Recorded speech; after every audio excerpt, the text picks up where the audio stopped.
हमारी सदन में विपक्ष के नेता सुषमा स्वराज, महाराष्ट्र के इंचार्ज और पूर्व अध्यक्ष वेंकैया नायडू जी, उपस्थित देवियां और सज्जनों,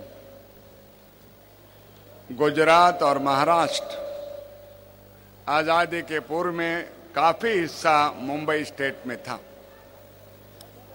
इसलिए गुजरात और महाराष्ट्र का रिश्ता भाई भाई का है और महाराष्ट्र की 9.5 करोड़ जनता की ओर से इस सद्भावना मिशन को हमारा समर्थन है।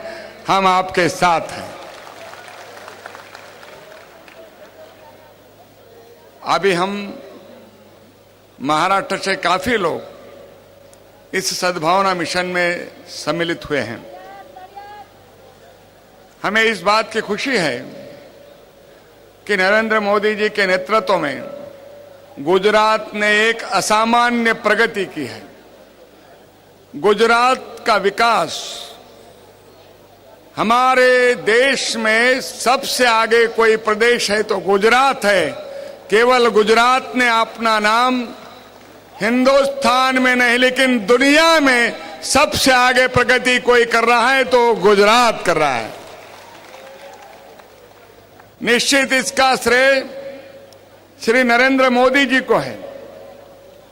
उन्होंने काफी अच्छे काम किए हैं, लेकिन मैं किसान होने के नाते मुझे इस बात की खुशी है कि पहले कहा जाता था पंजाब कृषि में आगे है, हरियाणा कृषि में आगे है, महाराष्ट्र कृषि में आगे है, लेकिन कृषि विकास का रेट, कृषि विकास का दर सबसे आगे देश में किसका है तो गुजरात का है।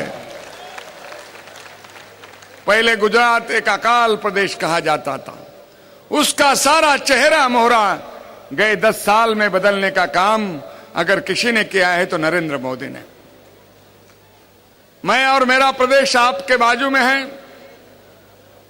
और हमारे पहले गुजरात के आदिवासी, गुजरात के शेड्यूल कास्ट के लोग महाराष्ट्र के लिए काम के लिए आते थे, लेकिन आज गुजरात में इतना रोजगार है कि और प्रदेश के लोग रोजगार के लिए गुजरात आते हैं। ये करके दिखाया है।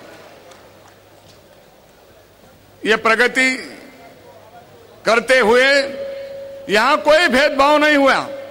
जाति के आधार पर, मजहब के आधार पर कोई एट्रॉसिटी नहीं हुई। विशेषता गुजरात में आदिवासी वर्ग बहुत हैं और उनका विकास इस 10 साल में जितना हुआ है वो आज तक कभी नहीं हुआ था।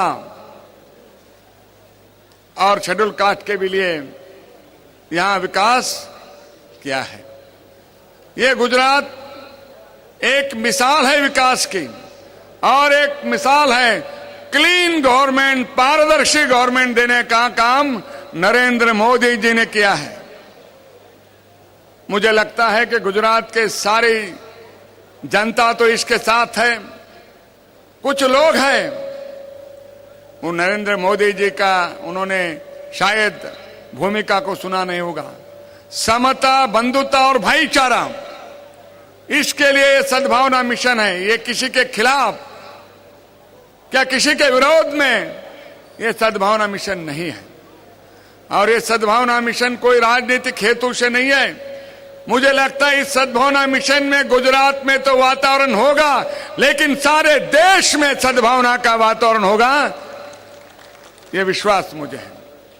और इसलिए देश के कोने कोने से, गुजरात से तो लोग आ रहे हैं, क्या में आदिवासी इस सद्भावना मिशन में सम्मिलित हो रहे हैं और ये मिशन गुजरात को आगे लेकर जाएगा। गुजरात को तो सफल करेगा, लेकिन हिंदुस्तान को भी मजबूत करेगा। इसी विश्वास के साथ मेरी बात को मैं पूरा करता हूं। जय हिंद, जय गुजरात, जय महाराष्ट्र।